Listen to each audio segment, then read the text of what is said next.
Last year, Axie Infinity was touted as one of the best candidates for a mainstream blockchain app. The game, launched in 2018 by Vietnamese developer Sky Mavis, was a massive hit in the cryptocurrency world.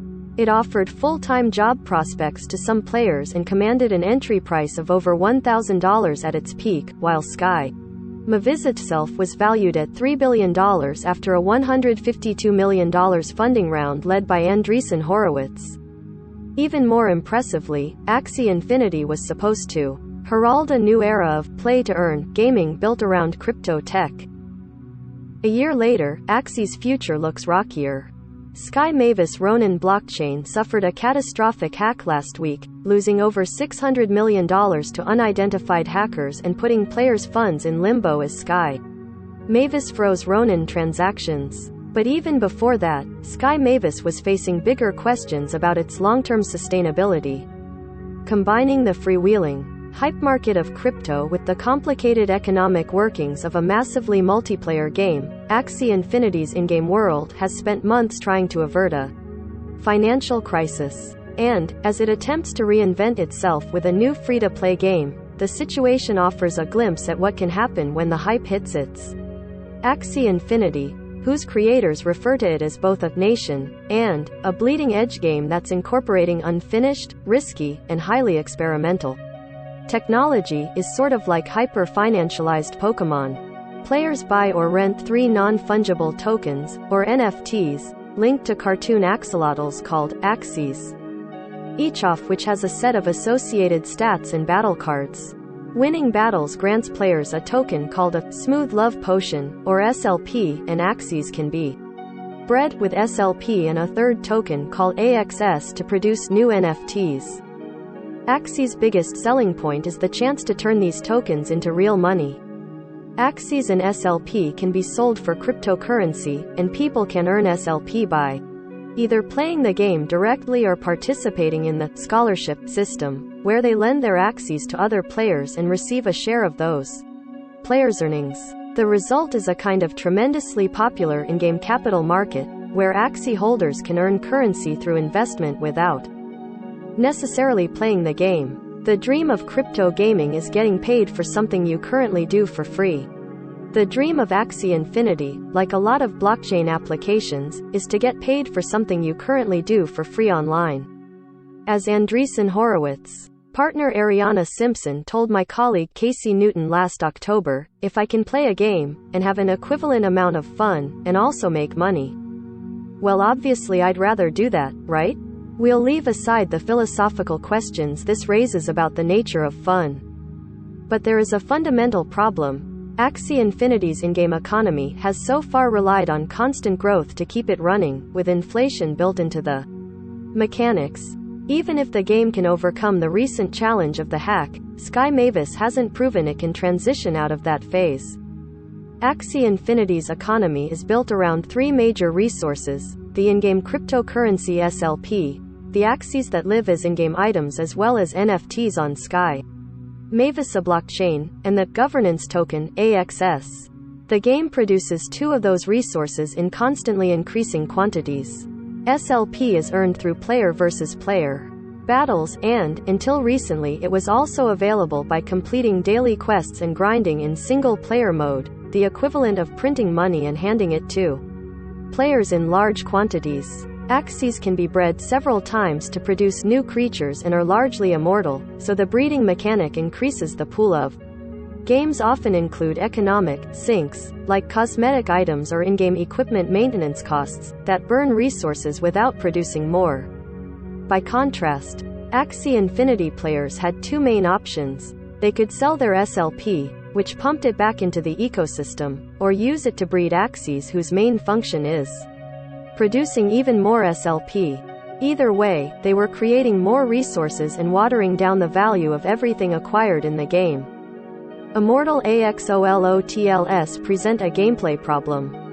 From a macro-economic perspective, you've created a positive feedback loop, explains Mihai Geza, the co-founder and CEO of Machinations, a consultancy that tests game economies with large-scale software simulations.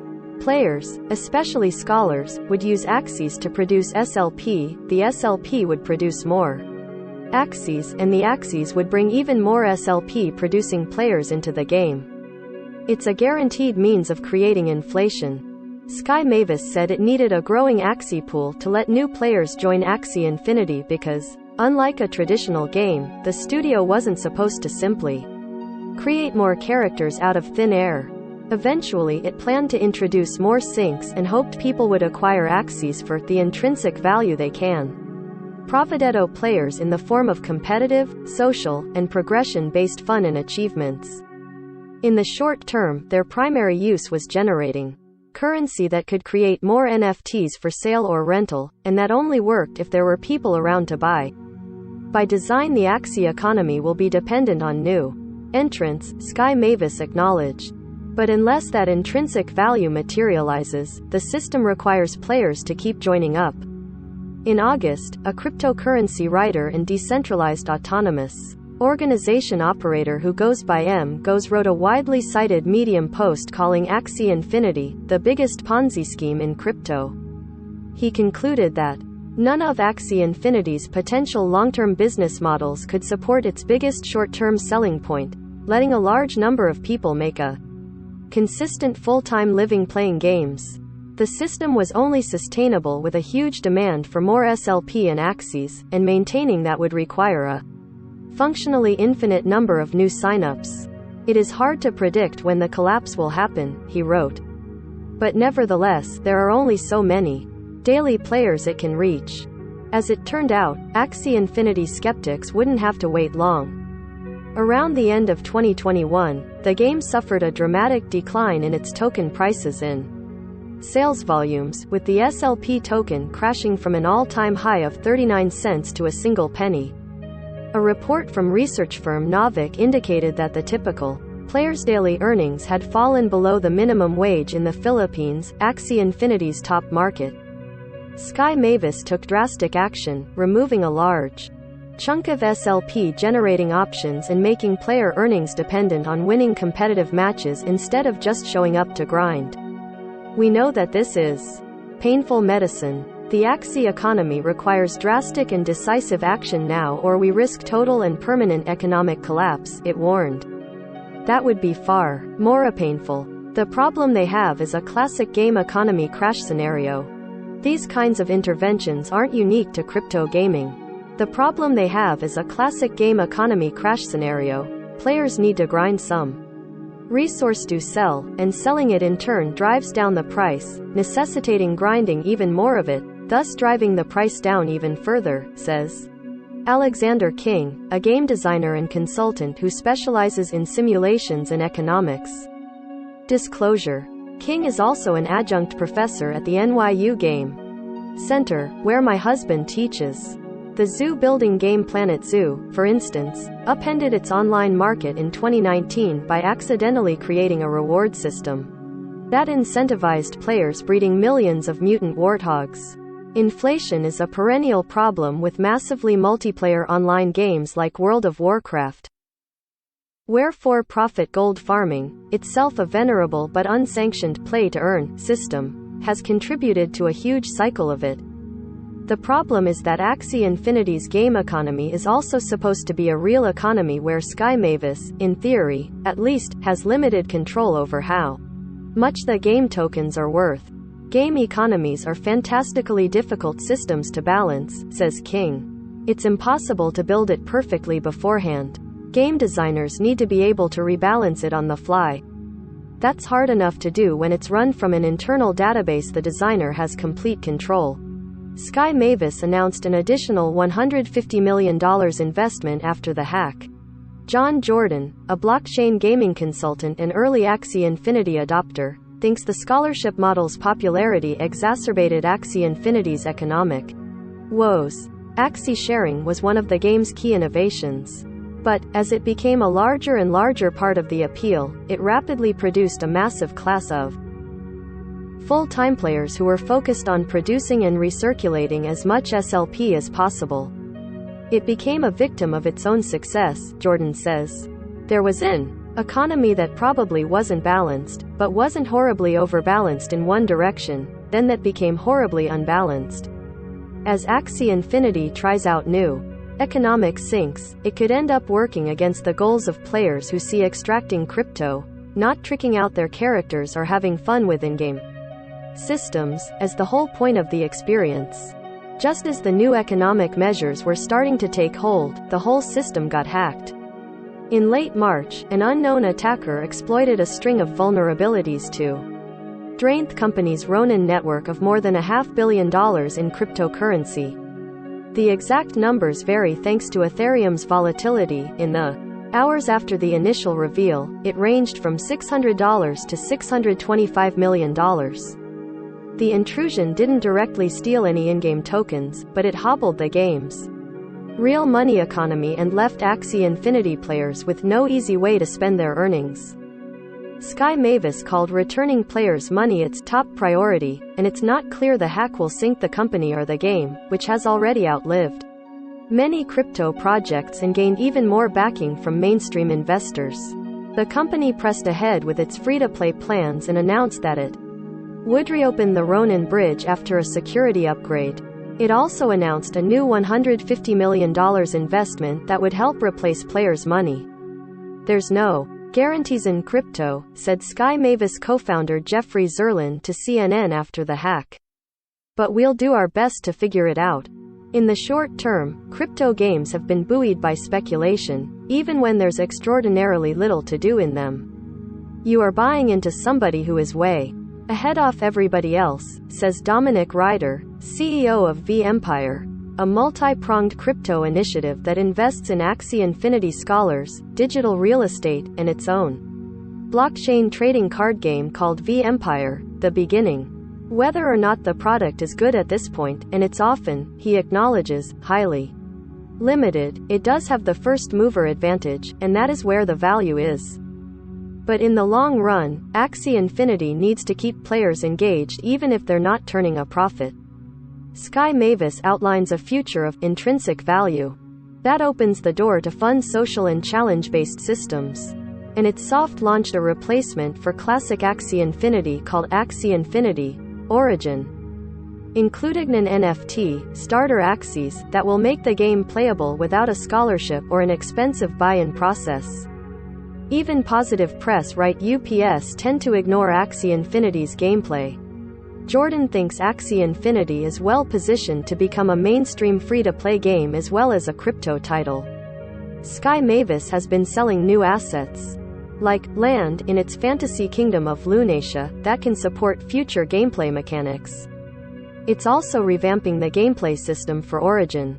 But Sky Mavis hasn't proven it can make a game that's fun enough to play without profit. In one much-cited Twitter poll run by Zerlin, 48% of Axie playing respondents listed their favorite thing about the game as the economy, rather than the gameplay or the community, and it's not clear how many would stick around if they weren't getting paid. A majority of its player base treats the game like a daily job to make daily financial ends meet, concluded an in-depth economic analysis by Novik. Even positive press write-ups tend to ignore Axie Infinity's gameplay beyond saying it's a lot like Pokémon. In the name of fairly considering Axie Infinity's prospects, I got permission from the Verge to buy 3 of the cheapest Axies I could find in February, making an exception to our normal policy of not holding cryptocurrency assets. I navigated Sky Mavis' elaborate onboarding process and spent about $105 on a team, which I sent to our games editor Andrew Webster for testing. Andrew, an avid Pokémon fan, was not immediately impressed. "Why am I fighting olives?" he asked me over Slack as he booted up the game's first levels, which pit your axolotls against squads of one-eyed slimeballs. The tentative Verge crypto policy is to sell any assets acquired while reporting a story before publishing it and donate any profits to charity, but the Roninec and subsequent freeze made that unfeasible for this article. Low-status floor Axies, like mine, are currently listed for $19 a piece on the marketplace, which would make my team worth around $50 less than I paid. By playing, Andrew had earned 10 SLP, or slightly over 20 cents, as of this week. Andrew did praise some of Axie Infinity's mechanics, like the added randomness of having Axies draw their potential moves from a deck of cards instead of a fullest of abilities. In practice, though, my Axies have such a limited array of moves that I'm mostly just using the same few attacks with the occasional healing spell to stay alive, he said. Combat seems to mostly boil down to brute force. Mario Kart with crypto doesn't make much sense. Most frustratingly, he said, the game's NFT-based conventions removed the things he liked most about Pokémon. Every Axie is randomly generated and technically unique, like a lot of blockchain art, which practically means it's one of countless slight variants on a single template. You won't find iconic, singular-looking creatures equivalent to a Pikachu or Magikarp. Meanwhile, the costs of ownership and complications of scholarship discourage trying out a bunch of different Axies to find your favorite combinations. The creatures are all extremely similar, and experimentation is non-existent unless you want to fork out a bunch of cryptocurrency, he told me. Updates like the starter Axie system could change this. But, in my personal experience of playing Axie Infinity, forking out cryptocurrency was sort of the whole point, or at the very least, the only thing that distinguished it from countless more mechanically and aesthetically interesting games. The stereotypical description of play-to-earn games is that they're like conventional video games where you happen to get crypto instead of gold coins. Imagine being able to earn money by playing Mario Kart, gushes one Bloomberg feature, outlining a scenario where you earn Mario coins by buying access to NFT Mario, or NFT Peach. But if you've spent much time interacting with game developers, this pitch doesn't feel particularly intuitive. It's basically saying designers should build a popular and profitable video game, a thing that is already immensely difficult to do, where players should incidentally expect the game to pay them. If you have an online poker table of 8 people, it's going to be one person that makes money, and 7 people that gamble and lose. A more logical comparison is a casino that runs skill-based gambling tables, a system where people play specifically for the thrill of putting real money on the table, and only the most skilled can hope to regularly earn a profit, while the house always takes a cut. Some crypto games are upfront about adopting this model, including V-Empire: The Beginning, where players bet money on their card games and the developers, who are still tuning the real money portion of the game, will collect a commission. I don't think we hide that fact, Ryder says of the gambling comparison. It is a game where you are staking against another. Alternatively, a game could operate mostly as a free-to-play or pay-to-play game with a tiny tier of professional players competing for tokens, and those tokens might be backed by money from outside the system. The problem at the moment is all the money is basically coming in from small players or investors, says Jordan. But if you open up to indirect money coming in from esports sponsors, or however else esports are funded, then I think that becomes much less of an issue. Unlike many Axie skeptics, M goes is pro-blockchain and open to the possibility of crypto games. But he thinks projects that follow Axie Infinity's model of simply trying to pay their players will inevitably run into trouble. I think the name is misleading, because the situation eventually is going to be that it's a play-to-earn for a very small number of people, and it's pay-to-play, or free-to-play with the option to pay, for the vast majority of people, he tells The Verge. If you have an online poker table of 8 people, it's going to be one person that makes money, and 7 people that gamble and lose. This all makes crypto gaming sound a bit less new and shiny. Online poker largely fits the bill of being a play-to-earn game. Esports are already a thriving business, and indie developers like Jason Rohrer have built more experimental games around placing wagers or literally tearing up bills. But cryptocurrency can let games easily integrate quasi-real money mechanics without the complications of touching the conventional financial system, at least until players have to pay taxes on their earnings. Similar to the recent explosion of sports betting apps, it's all part of the ongoing gamification of money. A big downside of not touching the conventional financial system, of course, is that you're tying up huge amounts of value in an institution that relies on technical safeguards more than legal or societal ones. That's discounting the crypto schemes that are outright scams. And, in Sky Mavis' case, those technical safeguards weren't enough. When I spoke with Machinations, which does not work directly with Sky Mavis, soon after the hack, they remained positive about Axie Infinity's prospects, largely because of the apparent continued loyalty of its player base. One of the key things that you always come back to are the contributors to that economy happy with what's going on? And I think one of Axie Infinity's biggest strengths is actually the strength and size of its community, says sales director Matthew Morris. Short to medium-term issues with the economy, and how well the overall game economy is performing, can be resolved through a great, well-dedicated community. I do think that they have it just as well in check as the US government does. Axie Infinity draws easy comparisons to unprofitable tech products that have managed to operate for years without apparent problems. Uber, for instance, was founded in 2009 and remains valued at close to $100 billion despite having immiserated a large class of workers and burned billions of dollars annually, without turning a profit even under its own highly creative accounting rules. But these companies aren't bulletproof, as WeWork, another hyped and unprofitable giant, discovered. And Axie Infinity is operating in a cutthroat industry of online games that are competing for a finite number of player hours. It's easy for players to quit logging on, especially as Axie Scholar guilds have diversified into other games.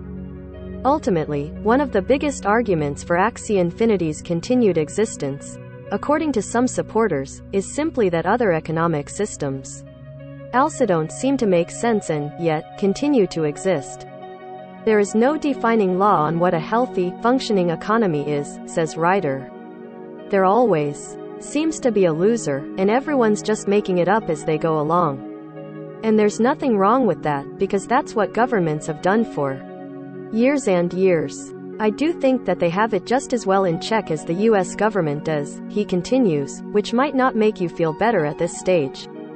There's a circular quality to a lot of arguments for the blockchain. If enough people believe it's valuable, it will become valuable. And that could extend to Axie Infinity, short-term problems notwithstanding. The question is what kind of financial impact it will have on people who have sunk hundreds or thousands of dollars into the economy so far, and what players who miss the hype bubble will feel like they're getting out of the game. The fact that people put their time and trust into an ecosystem, oddly enough, can be sufficient for the sustainability of its long term, argues Geza. I don't want to say that inherently broken economies are sustainable just because people believe in them and want to play them. However, that is one of the most powerful things you can have to get past difficult times.